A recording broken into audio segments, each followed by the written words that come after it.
بسم الله الرحمن الرحیم. ملګرو نن په دې ویډیو کې د دې خبرې جایزه اخلو چې د نن نه پوره 50 کاله مخکې هم په نن ورځ باندې 16 دسمبر 1971 باندې پاکستان خپله د ټولو نه لویه صوبه مشرقي پاکستان بایللې وه او هغې نه بنګلادیش جوړ شوی و. نو دا خلک وایي چې د دې مشرقي پاکستان ولې بنګلادیش شو. د دې ریزنز چې کوم دي نه په هغې کې د ټولو نه یو غټ ریزن خلک دا حسابوي د ډېرو زیاتو خلکو الزام دا دی چې دا د شیخ مجیب الرحمن د وجې نه او د شیخ مجیب الرحمن د دې 6 پوینټس فارمولا د وجې نه. دا 6 پوینټس فارمولا د هغه زمانې دی سیاستدان شیخ مجیب الرحمن چې د عوامي لیگ مشر او عوامي لیگ هغه پارټي وه چې 1970 په الیکشن کې د ټولو نه زیات سیټونه ګټلي وو. نو شیخ مجیب الرحمن دا فارمولا پیش کړې وه په 1966 کې 1966 کې د 65 د جنگ نه یو کال بعد د جنرال ایوب خان په دور کې د په دغه 6 پوینټس فارمولا کې د مرکزی حکومت نه دا شپږ غټې غوښتنې کړې وې، مطالبې یې کړې وې. راځئ چې د دې جایزه واخلو. نو په دې کې لومبی پوینټ چې کوم دی د شیخ مجیب الرحمن وی چې په ملک کې به وفاقي نظامي ګورئ وفاقي نظام هغه نظامي چې ملک په صوبو کې تقسیمي نو مرکزی حکومت ومي صوبایي حکومتونه ومي. دا خو آلریډي وو پارلیمانی نظام بای. د پارلیمانی نظام هغه دی چې د 1962 د آئین پر رڼا کې په پاکستان کې صدارتي نظام و. ټول اختیار صدر سره ایوب خان سره لاس کې. شیخ مجیب الرحمن وی چې نه داسې نه ده ټیکه بلکې پارلیمانی نظام پکار دی چې پارلیمنت سره به اختیاري او د پارلیمنت هغه اختیار به وزیر اعظم سره وي. نو وزیر اعظم به د اختیار غټ اختیارمن به وزیر اعظم وي. نو د پارلیمانی نظام غوښتنه یې کړې وه دفاع او د خارجه امور د ډیفنس نه او د فارن افیرز نه د فارن پالیسی نه علاوه نور ټولې محکمې به چې کوم دی نو صوبایي حکومتونو سره یې ناسانه پښتو کې هغه د یو مکمل صوبایي خودمختاري غوښتنه کړې وه چې صوبو سره به زیات اختیاري. نو دریم چې کوم دی نظام زر و. نظام زر چې کوم دی لکه فسکل سیستم فاینانشل سیستم د ملک ته یوي خو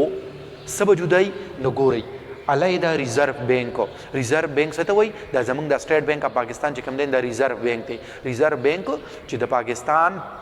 پیسې چې کوم دی په سټیټ بینک کې پرتي دا هغه قومي خزانه ده. نو د هر یو ملک چې کوم دی یو ریزرو بینک چې لکه پاکستان کې ورته سټیټ بینک وایي. نو دغه ریزرو بینک چې کوم دی نو دا به په مغربي پاکستان کې چې کوم وو نو دا به دا یو نه وي بلکې مشرقي پاکستان کې به جدایي مغربي پاکستان کې به جدایي. د دواړه وینګز د دواړو صوبو هغه پیسې به جدا جدا چې کوم دی پرتي چې دا صرف په مغربي پاکستان کې پرتي نه بیا خو دا د مغربي پاکستان پیسې شوې کاغذ مونږ پیسې نه ومو. نو د په دې وجه دا غوښتنه کوله مالیاتي پالیسي چې کوم دا چې حاله 2 میاشتې پس چې کوم دی سټیټ بینک یو نوې فسکل پالیسي انټروډیوس کوي لانچ کوي. نو دا به چې کوم دی نه دا ایست پاکستان د ریزرو بینک بخپله پالیسي او د ویست پاکستان بخپله پالیسي. ښه ټیکس چې کوم دی لکه اوس چې پاکستان حکومت بجټ کې وایي دې کال به موږ دومره پیسې غونډو په ټیکسونو کې. نو وایي د ټیکسونو د غونډولو اختیار به چې کوم دی نه مرکز به دایماني صوبو سره وي. نو دا هم چې کوم دی نه دا پکې بله خبره وه. نو چې ټیکس پیسې راغونډې شي او صوبې کمې هم پیسې وګټي لکه دې ځای کې چې د تجارت تا ده نو چې د تجارت نه وګټي او که د ټیکس نه وګټي نو دی به چې کوم دی د آئین مطابق په د مرکز دپاره یو حصه مقرري چې مرکزي حکومت پې خپله خرچه چلی نو صوبې به هغه پیسې د لومبی نه چې کوم دی نه مرکز له ورکوي. صوبو لرې دا اختیار ورکړی شي چې دی هغوی نورو ملکونو سره خپلو مفادو کې تجارتي معاهدې هم وکړي تجارتي سوداګانې هم وکړي او د تجارت نه حاصل شوی پیسه چې کومه ده دا به صوبې به مرکز له پیسې ورکوي. او شپږم نمبر چې کوم دی اخیري د هغه دا ګورئ د 1965 په جنګ کې چې کله جنگ جوړ شو